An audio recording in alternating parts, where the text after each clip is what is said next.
Bonjour à tous.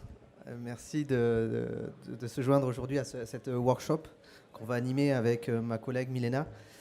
Donc la thématique c'est l'IoT pour les villes plus intelligentes et plus sûres.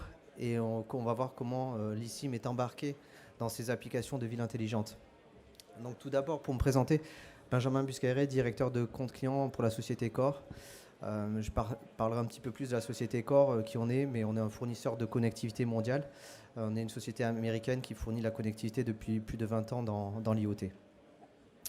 Alors sur ce sujet des smart cities, sur le sujet des villes intelligentes, villes plus sûres, c'est vraiment une myriade d'industries, beaucoup d'applications diverses et variées. Communément, on peut retrouver des use cases sur la gestion de l'énergie, de l'eau, des déchets, mais aussi sur le transport, sur la sécurité, le confort des habitants. Beaucoup de cas d'usage différents et variés. Il est même difficile de tous les lister. On voit beaucoup déjà des cas d'usage qui arrivent à maturité, on va en parler plus tard sur les villes intelligentes, mais beaucoup aussi de cas d'usage qui vont se développer à mesure que les exigences de cette industrie vont se développer. Et donc on va voir comment les villes, effectivement, un horizon peut-être 2040 qui est un horizon loin, mais 65% de la population sera dans les zones urbaines, mais comment les villes ont déclenché leur transformation numérique, économique, écologique, et comment l'IoT leur permet de développer un certain nombre d'applications qui aura toujours pour but d'optimiser leurs ressources, de rationaliser les coûts, et l'IoT est vraiment un élément central de cette transformation. Alors quand on parle d'IoT, on parle aussi de connectivité. C'est un peu lié et c'est un peu une chose sur laquelle il faut se pencher avec les contraintes des villes. On verra quelles sont ces contraintes, quelles sont ces considérations à prendre en compte dans un déploiement de projet IoT, notamment dans le cas des villes, que ce soit en termes de volumétrie de devices, de densité, quelles sont les technologies à considérer pour la connectivité. Mais surtout, et nous, ce qu'on voit sur la thématique des smart cities, les besoins actuels ne seront pas les mêmes que les besoins futurs, que ce soit en termes d'usage, de type d'applications qui seront développées et installées par les villes. Donc il faut trouver une solution qui soit de connectivité, qui soit aujourd'hui capable de répondre aux besoins, mais qui soit durable dans le temps. Et c'est pour ça que l'ICIM, dans ce cadre-là, apporte vraiment sa pierre à l'édifice dans le développement des villes, car apporte une technologie très évolutive qui permettra d'embarquer dès aujourd'hui une connectivité, mais qui rendra une assurance sur la connectivité qui sera l'épreuve du temps, puisque l'ICIM, on le verra, permet en fait notamment d'embarquer une connectivité différente au fil des années. Donc on va voir aujourd'hui dans cette présentation un peu rapidement qu'est-ce que c'est l'ICIM, à quoi ça sert, comment ça fonctionne, et après on verra sur les use cases des smart cities, comment l'ICIM les favorise et les aide dans leur mise en œuvre. On présentera aussi quelques cas clients de Core en Europe sur l'utilisation de l'ICIM dans un environnement de ville intelligente. Alors juste un slide de présentation sur Core. Donc Core, c'est un fournisseur de connectivité IoT. Depuis plus de 20 ans, on est coté à la bourse de New York depuis 2021. On connecte 14 millions d'objets dans le monde, presque 3500 entreprises dans des verticales, enfin dans des industries spécifiques, que ce soit la santé, la télématique ou la suivi de flotte. Ce qu'on observe, nous, dans la partie IoT, c'est la complexité de la chaîne de valeur d'un bout à l'autre, entre le device, le modèle, le module, la transmission de la donnée, qu'elle soit télécom ou opérationnelle, son exploitation, ou les données de sécurité. Donc la chaîne de valeur est assez complexe, donc il y a une certaine complexité dans la chaîne de valeur, et donc le but de Core, c'est d'aider nos clients on veut dire, à enlever un petit peu toutes les frictions dans cette chaîne de valeur pour renforcer l'interopérabilité, l'intégration, pour que nos clients puissent déployer, gérer et faire grandir leur solution IoT en toute confiance. Donc pour cela, qu'est-ce qu'on fait? On certifie, on teste un grand nombre d'équipements et d'objets connectés avec notre solution de connectivité pour s'assurer de leur interopérabilité et de leur configuration. Et aussi, on peut agir sur la partie opérationnelle où on aide nos clients sur, par exemple, la partie test, certification, l'aspect logistique, approvisionnement et même maintenance des dispositifs IoT qui seront déployés. Le but, c'est d'avoir une valeur assez forte auprès des clients au-delà de la connectivité. Et notre directive, c'est un peu de simplifier la complexité de l'IoT. Alors, juste pour finir sur ce dernier slide de corps, après on va basculer sur le sujet qui est un peu plus intéressant que de présenter peut-être notre société. Donc ça c'est le Gartner quadrant de Magic Quadrant de Gartner, voilà pour le dire dans l'ordre. Donc on est positionné dans le quadrant leader au cours des 3 dernières années, donc c'est une reconnaissance qu'on a eue. Donc on est à côté des MNO et un des seuls MVNO dans ce quadrant-là. Quelques aspects à noter et relevés par Gartner, c'est notre grande interopérabilité, test et certification avec des objets connectés, notre diversité en termes de couverture géographique qui dépasse certaines couvertures des opérateurs plutôt classiques, et aussi la faculté d'apporter dans la partie opérationnelle d'un projet un certain nombre de services et de prestations pour réduire les coûts d'exploitation et aller sur de l'efficacité opérationnelle. Donc c'est vraiment juste un slide pour vous présenter où on se situe, Core étant une société effectivement qui a une vingtaine d'années d'expérience dans l'IoT. Alors, juste avant de basculer sur les villes intelligentes, c'était un petit rappel sur qu'est-ce que c'est l'eSIM et comment ça marche. Alors, c'est vraiment, on va voir un petit peu qu'est-ce que c'est. Alors, qu'est-ce que c'est? Bon, pour ceux qui connaissent, effectivement, je ne vais pas vous apprendre grand-chose. Donc, qu'est-ce que c'est que la carte eSIM? Donc, la carte eSIM, on connaît tous, c'est une carte SIM mono-opérateur. On est bloqué sur un réseau, une technologie, un opérateur. Pour changer d'opérateur, il faut changer la carte SIM physiquement dans le device, dans le téléphone. Rien de plus classique.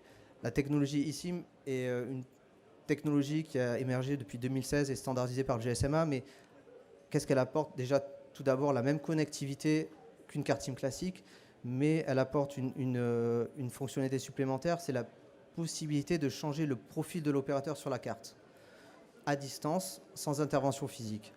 Qu'est-ce que ça permet? C'est-à-dire qu'aujourd'hui, on va dire, on a une carte eSIM avec un profil opérateur A. Dans 5 ans, 10 ans, on veut changer sur un opérateur B parce que la technologie de l'opérateur B est meilleure, parce que les coûts sont meilleurs sur l'opérateur B, parce que le réseau de l'opérateur A n'est plus disponible, comme la 2G ou la 3G. Donc on va télécharger un profil opérateur sur la carte eSIM qui soit déployé sur le terrain à distance. Tout ça via un portail de gestion qui est donné au client pour gérer son parc et son infrastructure IoT. Donc l'eSIM, qui veut dire Embedded SIM, existe comme une carte SIM sous plusieurs formats physiques. Donc c'est une carte de plastique comme une carte eSIM, donc ça peut exister au format nano, micro, mini, ou au format à souder, qui est un peu plus une miniaturisation et qui réduit l'empreinte de la partie connectivité dans les composants, mais reste un élément purement physique. Elle apporte cette faculté de switcher le profil de la carte SIM à distance et qui, on le verra par la suite, apporte vraiment une valeur ajoutée très conséquente dans l'aspect de projets IoT, notamment dans les smart cities, où on peut voir que, par exemple, communément, le use case le plus qui peut venir en tête, c'est les compteurs intelligents qui sont déployés en France, 35 millions de compteurs intelligents sur LinkedIn, par exemple. Donc, qui vont être déployés pendant 10 ans, comment pouvoir avoir une durabilité sur le choix de la connectivité au cours des 10 prochaines années sans être bloqué sur un opérateur unique. L'eSIM permet d'y répondre à ces problématiques-là via ce switching de profil. Alors, quels sont les bénéfices? On a commencé à les évoquer, mais quels sont les bénéfices de l'eSIM? Donc la partie couverture globale. Alors couverture globale, il y a beaucoup de thématiques et de choses à prendre en compte. Les premières choses, par exemple, c'est l'évolution des réseaux. L'évolution, le shutdown de certains réseaux, 2G, 3G, qui est déjà exécuté et déjà arrêté aux États-Unis, qui est en cours à l'horizon 2025 en Europe, vers une transition 4G, 5G. Donc il y a l'aspect sunset des réseaux. Il y a l'aspect aussi, on va dire, roaming permanent. Aujourd'hui, on embarque beaucoup de solutions dans l'IoT avec des solutions de roaming. Est-ce que la solution de roaming est une solution viable à long terme pour apporter une solution de connectivité? Est-ce qu'au bout d'un moment, il ne faut pas localiser la solution de connectivité? Certains pays comme le Brésil, la Turquie imposent d'avoir une solution de connectivité locale. et donc le permanent rooming n'est pas autorisé. Donc l'eSIM permettra de jongler un petit peu avec toutes ces contraintes de couverture globale pour trouver en fait la meilleure couverture possible en fonction des cas d'usage dans les différents pays. Future Proof, pourquoi? C'est l'eSIM en fait apporte, on va dire, surtout un facteur d'assurance sur la connectivité. Assurance que la connectivité qu'on choisit aujourd'hui, demain, soit toujours la connectivité préférentielle. Parce qu'on embarque une connectivité, on embarque une technologie aujourd'hui. Est-ce qu'elle sera là dans 5 ans, 10 ans? Difficile à le prédire en fonction de l'évolution des technologies. Mais l'eSIM permet de basculer et de changer d'opérateur à distance. Et donc, on pourrait basculer d'un réseau, on va dire, 3G sur un opérateur, un réseau, par exemple, 5G sur un autre opérateur. Donc, on apporte cette assurance plutôt sur l'avenir. Réduire le coût d'exploitation, mais aussi on fait référence à tout ce qui est SIM switching. Aujourd'hui, pour switcher une carte SIM dans un équipement, dans un device, il faut intervenir sur site. C'est une problématique concrète et carrément impossible pour, par exemple, les compteurs intelligents dont j'évoquais précédemment. Donc, comment changer d'opérateur à distance? Comment changer d'opérateur? Il faut intervenir sur site. La partie SIM élimine ces coûts de switching physique en permettant un switch à distance d'opérateur. La partie logistique, on peut avoir une chaîne d'approvisionnement unique avec une carte SIM unique multi-opérateur qui va pouvoir effectivement évoluer dans le temps et en fonction de la zone de déploiement, télécharger le profil opérateur le plus adapté. Alors là, c'est juste le customer journée d'une carte eSIM. Alors c'est très high level, mais c'est pour vous dire un petit peu comment ça se passe. Donc il y a la partie fabrication où la carte eSIM est installée dans le composant. Il y a un bootstrap profile, donc c'est un profil par défaut générique, roaming, qui va permettre d'apporter de la connectivité à l'équipement. L'équipement est envoyé et installé sur site. Quand il est allumé, il va se connecter sur le réseau opérateur et charger le profil opérateur le plus adapté. Sur l'image du bas, on voit qu'au début, on a un profil de roaming core avec une couverture globale mondiale. Mais par exemple, dans ce cadre-là, le device est déployé aux États-Unis. On veut basculer sur une couverture locale sur Verizon ou AT&T. On va télécharger le profil Verizon ou le profil AT&T qui va remplacer le profil global de roaming. Donc on localise la solution en fonction des contraintes de déploiement.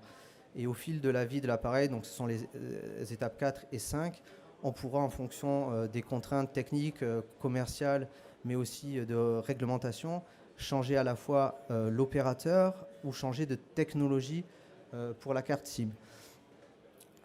Cela apporte vraiment une résilience dans la partie connectivité et ça permet de localiser aussi des solutions au fur et à mesure du temps, notamment dans le domaine des smart cities où des solutions de roaming vont peut-être laisser la place dans l'avenir à des solutions avec des opérateurs natifs dans les pays pour apporter d'autres fonctionnalités et pour accéder à des fonctionnalités qui sont préférentielles sur certains cas d'usage.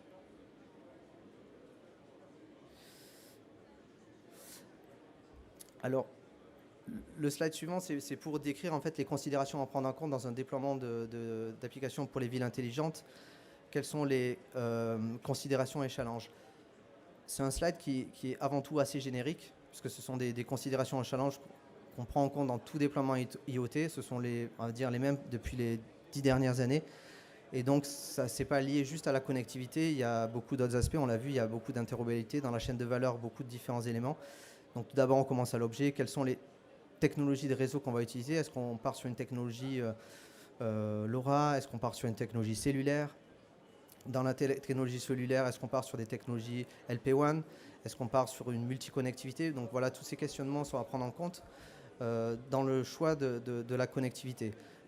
L'émergence aussi des technologies futures, on peut penser à la 5G avec le développement de certaines fonctionnalités qui vont accroître le support de la densité de nombre d'équipements au kilomètre carré, à presque 1 million de dispositifs au kilomètre carré, donc 10 fois plus que la 4G. Donc voilà, quelle est la stratégie liée au réseau, non seulement aujourd'hui, mais pour les 5, 10, 15 prochaines années.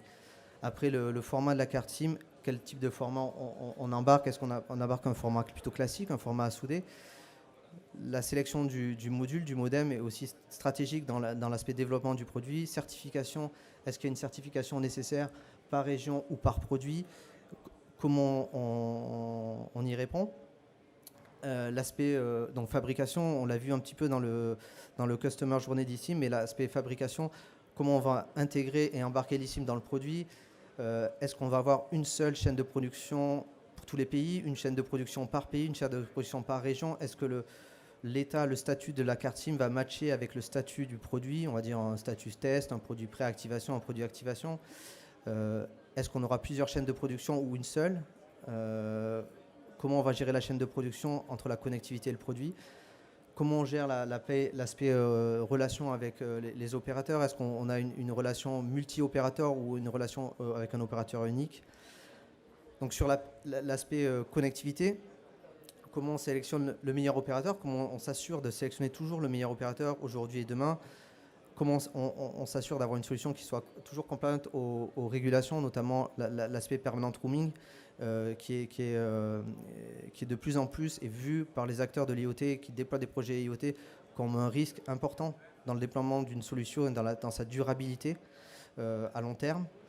L'aspect couverture, comment on a une couverture, comment on apporte aussi, on répond à des problèmes de latence, de résilience, de robustness de la connectivité, de la fiabilité.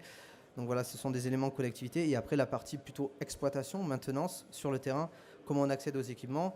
Est-ce qu'on peut y accéder? Est-ce qu'on peut faire des updates à distance? Est-ce qu'on peut accéder à ces équipements? Est-ce qu'ils sont embarqués? Est-ce qu'ils sont dans des sites faciles d'accès?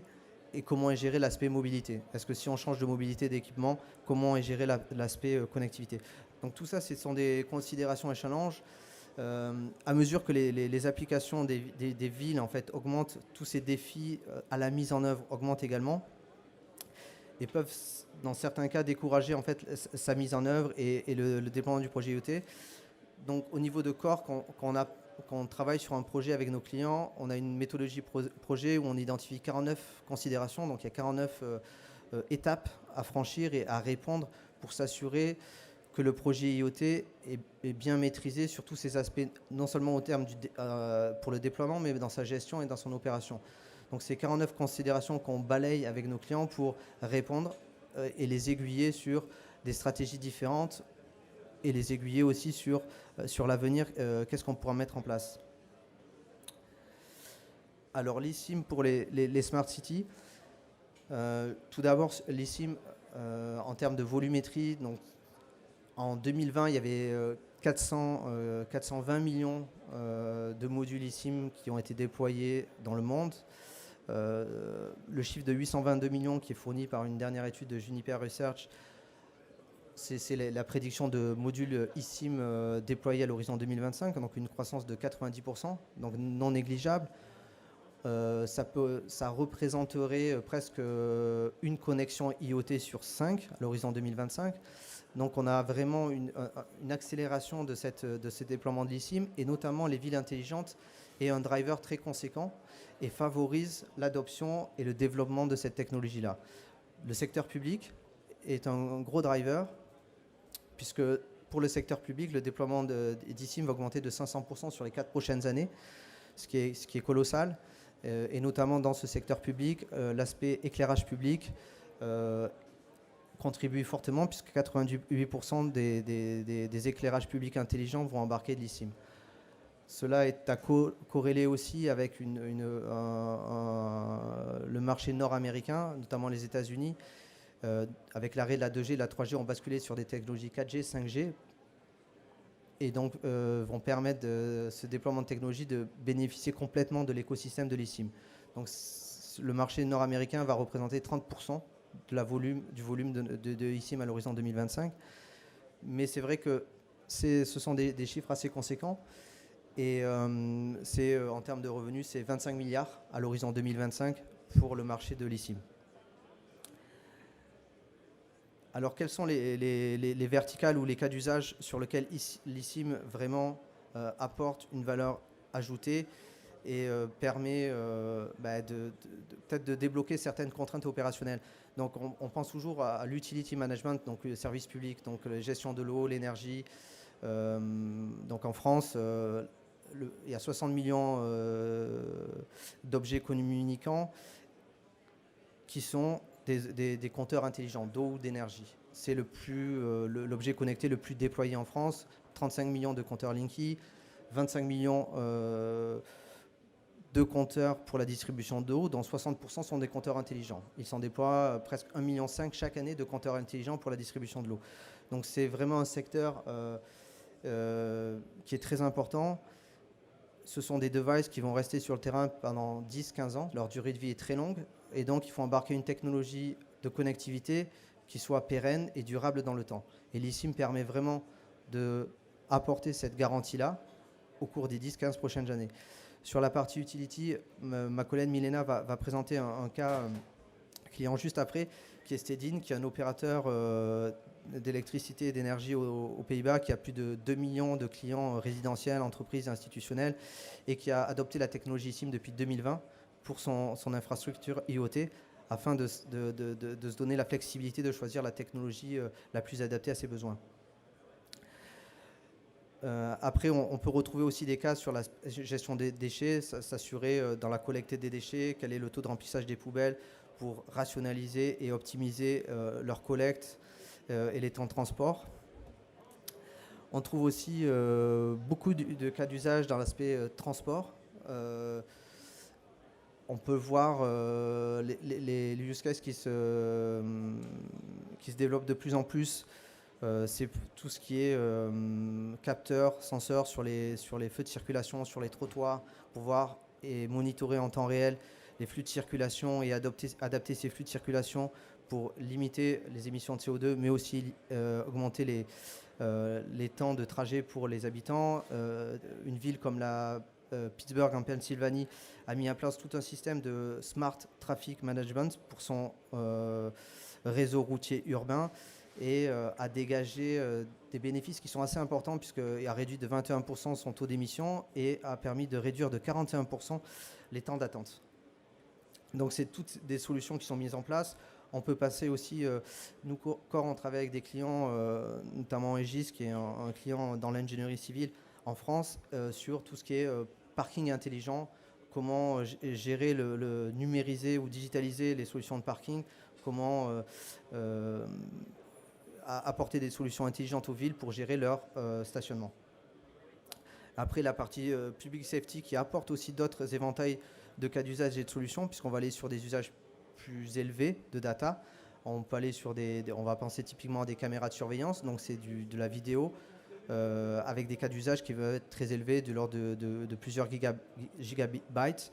Et donc l'eSIM aussi permet de répondre à ces contraintes-là en gérant tous ces cas d'usage au débit. Est-ce que, Milena, je peux t'inviter avec moi sur scène pour nous décrire le projet de Stedin? On va parler en anglais quelques minutes. Oui, je parle aussi français, mais ce n'est pas comme l'anglais. Thank you, Benjamin. So I'm responsible for business development in Core, and I'm following some key accounts in metering and utilities. That's one of my specialties. So today I wanted in this forum for smart cities to actually give you more insight what are the challenges that utilities are having and how they are benefiting out of the eSIM adaptation. Because as Benjamin mentioned, the features that eSIM provide are really bringing the advantage to the utilities, where the life cycle of the product is more than 15 years, and where they try to avoid the vendor locking, and they need more flexibility and multiple operator coverage per country. So Stedin, a few words about Stedin. They are one of the 3 biggest utilities in Netherlands. They have 2.5 million customers, both consumer and business endpoints. They are managing, so they're the distribution system operator, and they are managing the constructions and the maintenance of the grid.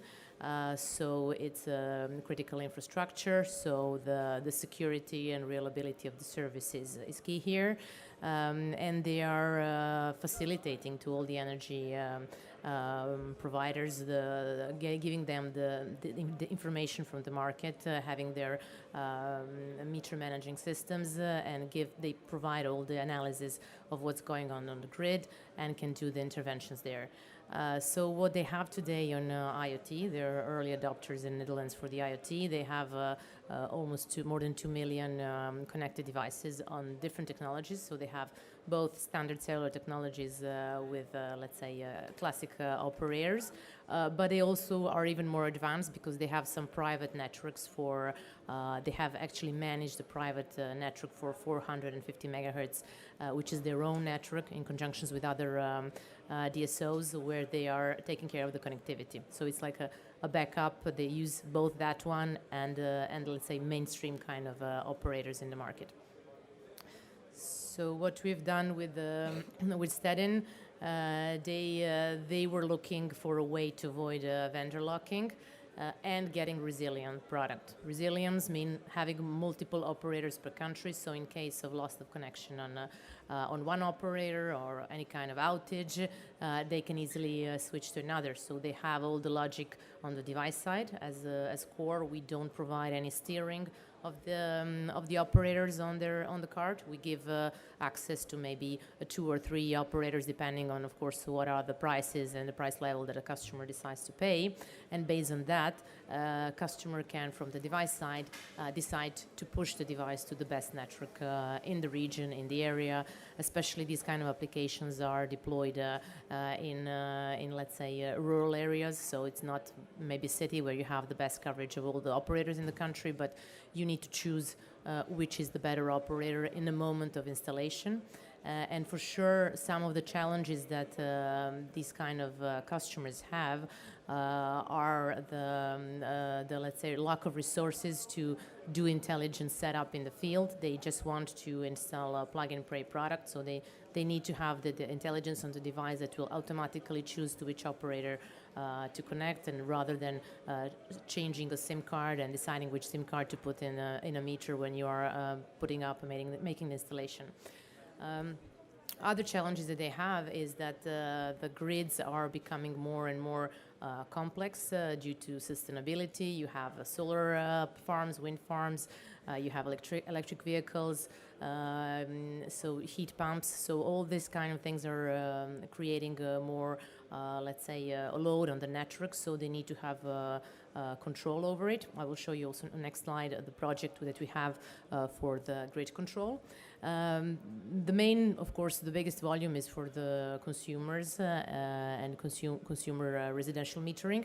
And in this case, they were looking for the product is staying in field for 15 years or more, and they're looking for resilience. So it's important that you have multiple operators per country. It's important that they have flexibility, and we have eSIMs adopted with them already for 3 years now, and they're putting them in all the residential meters. And this means that they're now even moving to MMF2 form factor. So I'm not sure if Benjamin mentioned, but eSIM can be both plastic and chip. So basically, they've started with plastic, but now they are moving into chip because, of course, the quality of the meter and the quality requirements of the meter are very high. Not like in automotive market, but still you have temperature excursions. You need to provide a reliable product for a long lifetime. So they are adopting now MMF2 form factor, which gives them a better product. And this is exactly where you need eSIM to avoid vendor locking.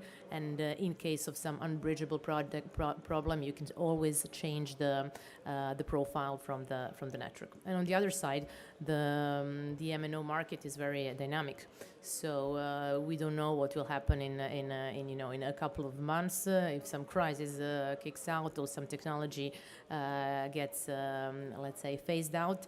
And for 15 years, you cannot just have a single contract with a single supplier. So we provide them the real flexibility, and this is what they were looking for the solution.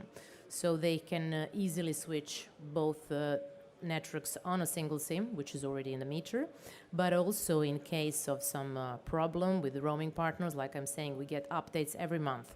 So maybe a partner that we are providing them will lose roaming agreements with networks that they're using in Netherlands. We can, and it actually happened. We move them. We download it over the air, another profile, that they can actually continue using as they did in the past with zero touch in the field. And the result of that is that they are having a compliant product for the Dutch smart metering market. They have a carrier independent interface. They can both combine maybe a multi-IMSI product or over-the-air upgrade of the profile, and eventually we provide a lot of other features on the top of that. So we're managing the core network ourselves. So we have the full control of the subscribers. We have multiple APN, VPN tunnels with them.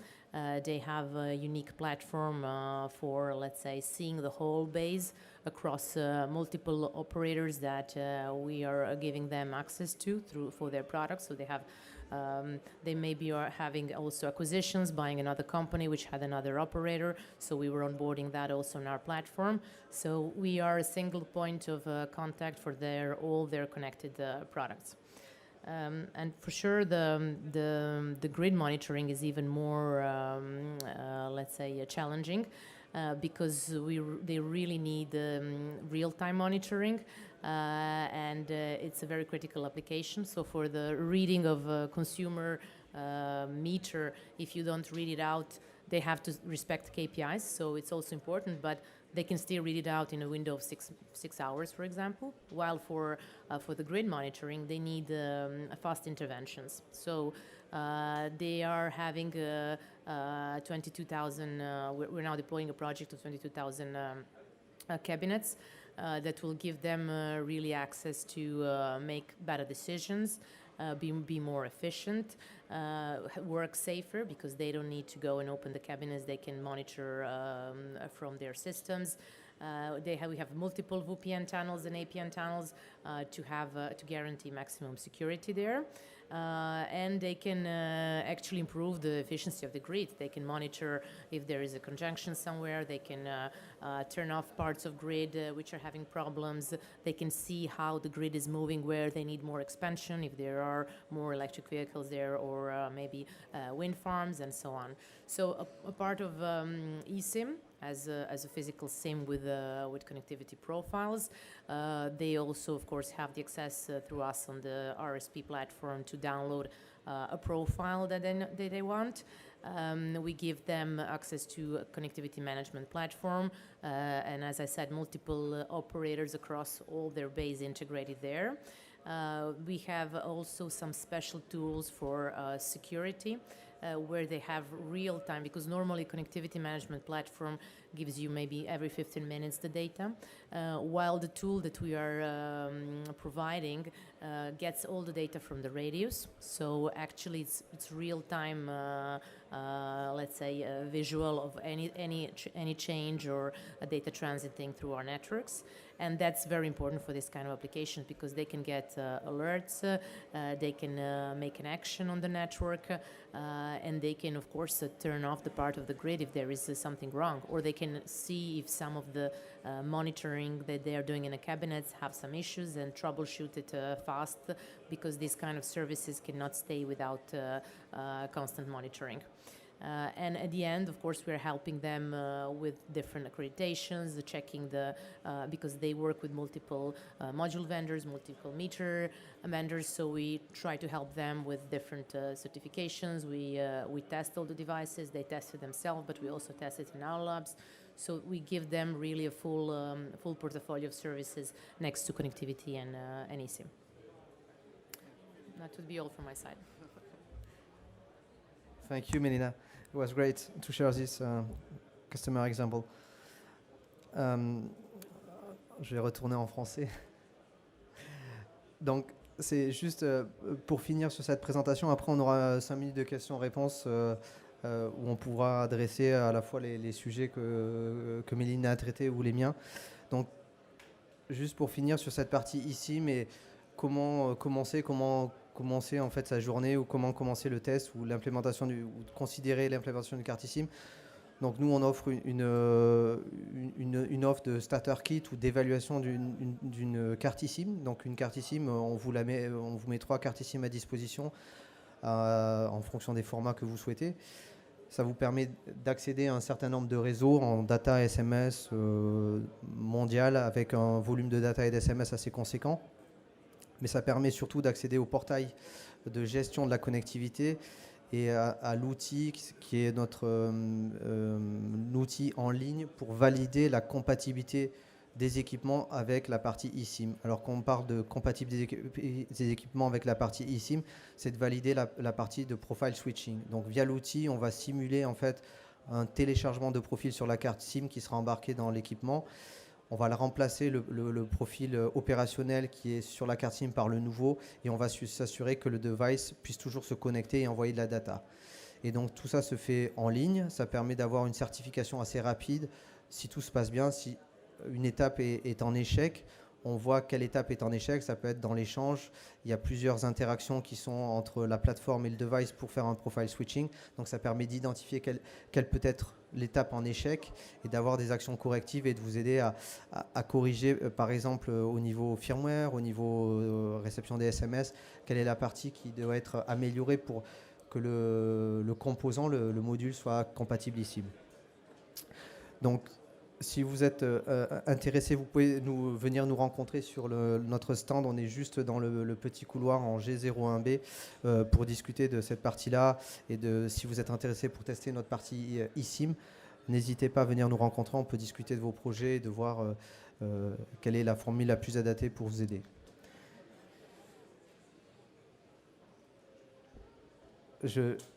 Il reste 5-6 petites minutes. Si vous avez des questions sur cette présentation ou même des remarques, des commentaires, n'hésitez pas.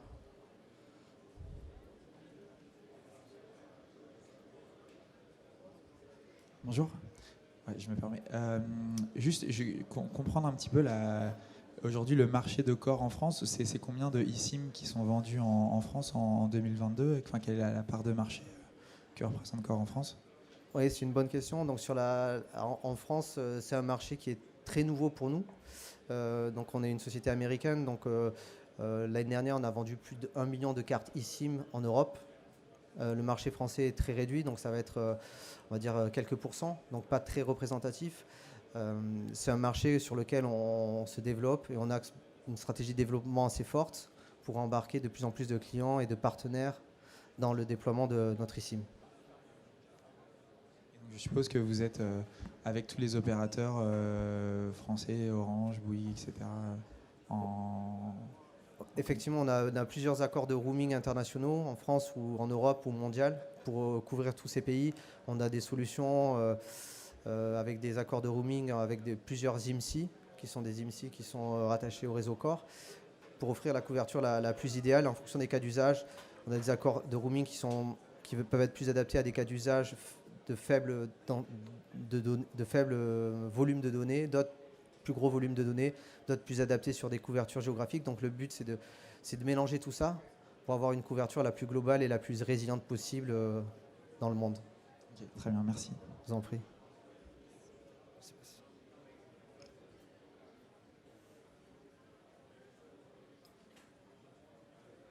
Merci. J'ai deux petites questions en voyant effectivement votre présentation. La première, c'est typiquement dans une eSIM, on met combien de profils différents? Parce que dans votre dessin, j'avais l'impression qu'on pouvait en mettre 3. Je pense que c'était effectivement la façon dont ça avait été modélisé. Et puis la deuxième question, c'est que vous qui avez, par exemple en Hollande, un bon retour sur un parc assez significatif, c'est quoi le taux de succès lorsqu'on veut changer de profil? Est-ce qu'il y a quand même, je sais pas, 1% d'échec? C'est quoi, une fois qu'effectivement que tous les tests ont été réalisés correctement, à quoi on peut s'attendre en termes de taux de succès? Merci, de bonnes questions.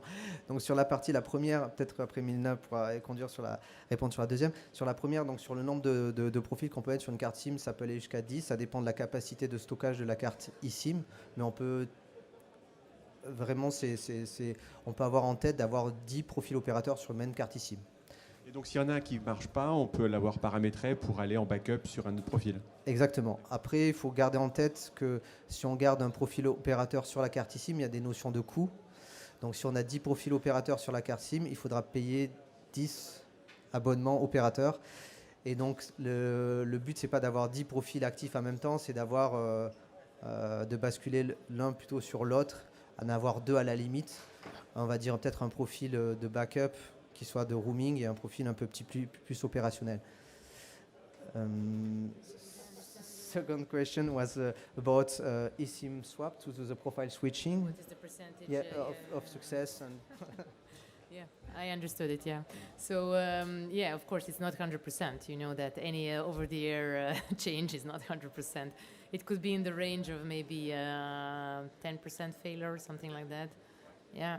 It's 10, even 15. It depends because it will be a challenge on the coverage. Maybe you will need to do it a few times. So, but yeah, eventually you can cover the whole base, but not right away. It's not instant to do it, especially on the big numbers. You need to maybe do a second tentative and change it. Yeah. But it's very depending on territory and the profiles and.